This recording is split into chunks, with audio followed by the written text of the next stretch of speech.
Welcome back to Government Issued, and I'm Troy. In this particular video, I would like to talk to you, the viewer, about a man, 38 years old, went to the Encore Boston Harbor Casino recently, and while he was entering the facility, if you don't know, you are scanned, metal detectors, etc. And during this process, a firearm was detected to be found on the person.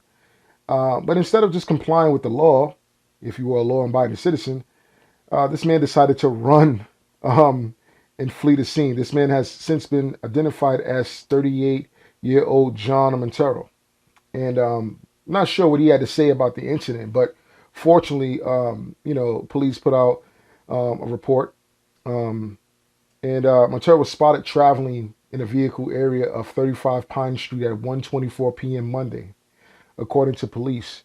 Um, so his vehicle was pretty much wanted by the state police in connection to this particular incident, how he decided to conduct and carry himself. But I first want to say it's not uncommon to bring a firearm to a casino. Depending on the state that you live in, you got to know your state regulatory laws and where you can't go when brandishing a firearm. That's very, very important. If you're law enforcement, obviously you're exempt from this. But if you're not, you're just a regular citizen with an LTC, there's still certain places that you just can't go with a firearm. You should be well aware of that before even deciding to even carry a firearm legally. So they detected the firearm during a security screening. Like I said, this gentleman decided to flee. So police actually found him, pulled him over, and they recovered the gun from the vehicle, according to the police authorities.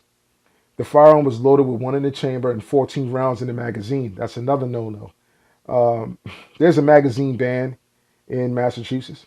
Can't have anything more than 10 rounds, period. Nothing to discuss, nothing to talk about. You have anything more than that, you've committed a crime. You're going to have to pay the time.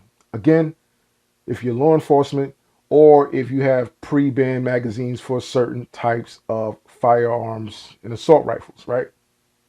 But it's very common knowledge to know, and it's something that you should have known. He was charged with unlawful possession of a firearm and unlawful possession of the ammunition. And he will be facing an arraignment in the Dorchester Municipal Court.